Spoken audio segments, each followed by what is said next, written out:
Hi, friends. I am Pastor Annika, and this is my midweek reflection.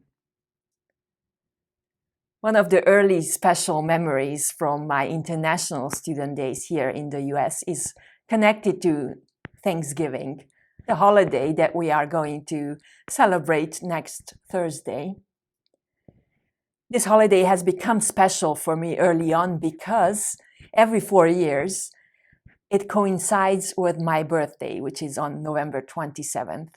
And it was always special to gather together with friends and fellow international students, and not only feast and celebrate our friendship and our connection and all the good things that happened to us in that particular year, but also mark my birthday in such a unique way.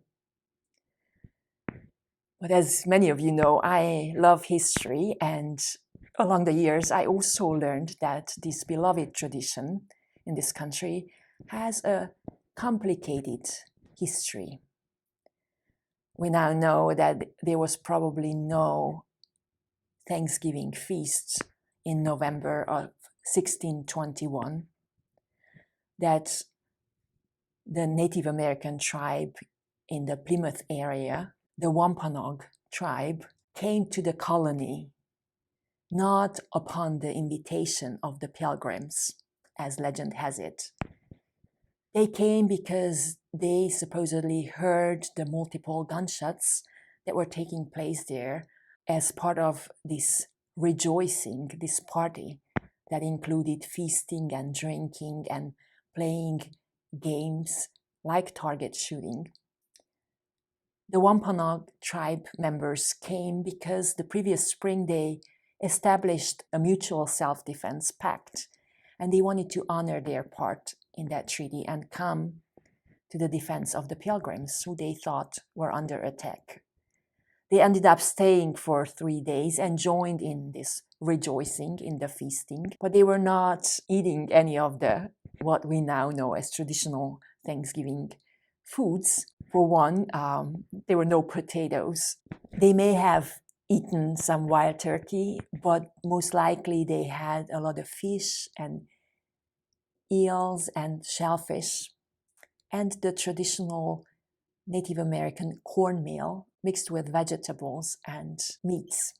And there was no repetition of this feast, a celebration of harmonious relationships.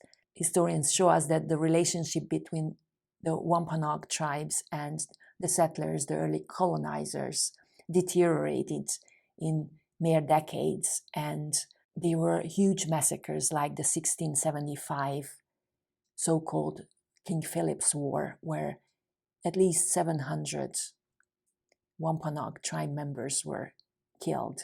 So many of the Wampanoag tribe members today remember Thanksgiving Day as a day of mourning, remembering the massacres, the lives lost, culture destroyed, land grabbed. It is not a day of celebration for many.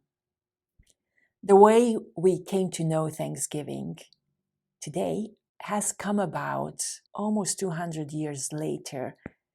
In 1841, Reverend Alexander Young wove together 3 traditions of his time: the 1621 rejoicing, and the tradition of the Fall Harvest Festival, and the concept of Thanksgiving.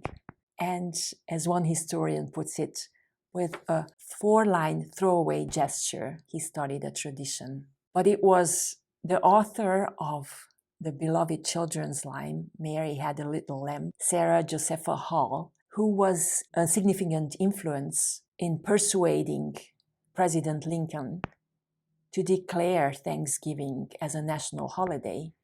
And he did in 1863, a national day of unity and remembrance to foster the recovery from the trauma of the Civil War. But the actual connection to emphasizing the Pilgrims as the sole founders of this nation and connecting that story with the Thanksgiving celebrations only came widely established at the beginning of the 20th century. As historians pointed out, it coincided with the Jim Crow era, and it was a way to distract from the brutality of Jim Crow laws and wash over the history of enslavement of African Americans. Was also used to distract from the marginalization of Asian and Latinx laborers and the increasing disenfranchisement and racialization of Eastern European and Southern European immigrants. So as we celebrate this year, under these really difficult circumstances, as the pandemic rages and we are not able to gather with family, many of us are not able to gather with our loved ones, we are also reminded anew this year that some of these social inequities that have been present in the history of our nation for centuries are still very much alive. So perhaps this is a good time for us to reflect on this complicated history of Thanksgiving and try to learn the stories that we were not taught and think, how can this day become a day of unity and remembrance under the current circumstances? How can we learn from history and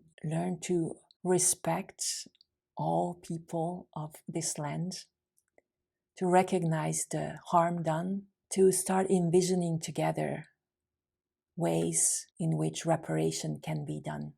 And how can, we live every day by just reflecting kindness and honoring our part in this treaty of sharing this space and this life together and living with respect and kindness towards our fellow human beings.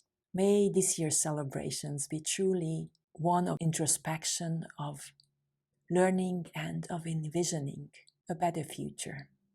May it be so. I will not do a reflection next week, but we'll be back as we begin our Advent journey.